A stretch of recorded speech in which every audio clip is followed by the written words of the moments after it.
লক্ষ্মীপুরের রায়পুর উপজেলার উত্তর চরবংশী ইউনিয়নে বিএনপির দুই গ্রুপের সংঘর্ষে সাইজ উদ্দিন ৪০ নামের এক স্পেন প্রবাসী নিহত হয়েছেন। নিহত সাইজ উদ্দিন উত্তর চরবংশীর দেওয়ানবাড়ির বাসিন্দা ছিলেন। নিহতের পরিবার জানায়, চলতি মাসের ১২ তারিখে সাইজ উদ্দিন তার স্ত্রী ও দুই সন্তানকে নিয়ে স্থায়ীভাবে স্পেন যাওয়ার প্রস্তুতি নিচ্ছিলেন।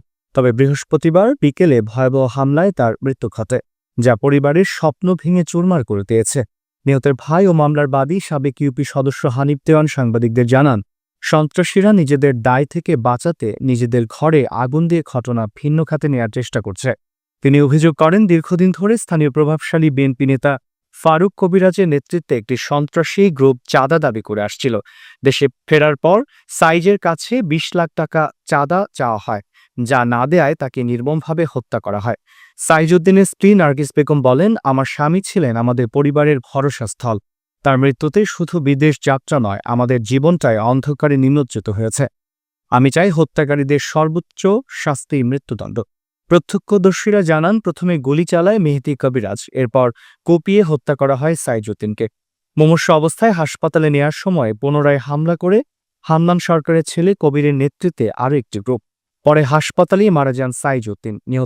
নিহতের পরিবারের পক্ষ থেকে রায়পুর থানায় ফারুক কবিরাজ সহ ২৬ জনের নাম উল্লেখ করে আরও ১৬০ জনকে অজ্ঞাত আসামি করে একটি হত্যা মামলা দায়ের করা হয়েছে। তবে এখন পর্যন্ত কাউকে গ্রেপ্তার করতে পারেনি পুলিশ।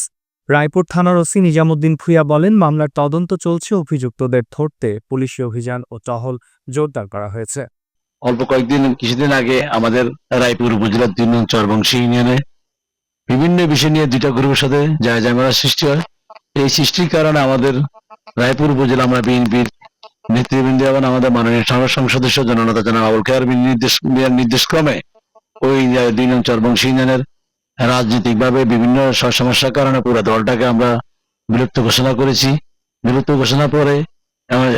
ঘোষণার পরে দলটা মোটামুটি সবাই চুপচাপ অবস্থা আছে, বা বিভিন্ন রকম দলের বিভিন্ন কাজকর্ম হচ্ছে, বিভিন্ন ওয়ার্ডে কাজকর্ম হইতেছে, বিভিন্ন রকম সামাজিক বা বিভিন্ন কাজকর্ম হইতেছে। কিন্তু আবার এক পর্যায়ে দেখা গেল ওই ইউনিয়নের দুই গ্রুপের মধ্যে বিভিন্ন ঝামেলা এবং বিভিন্ন রকমের ঝামেলার কারণে একজন মারা গিয়েছেন এবং বেশ কয়েকজন আহত হয়েছেন।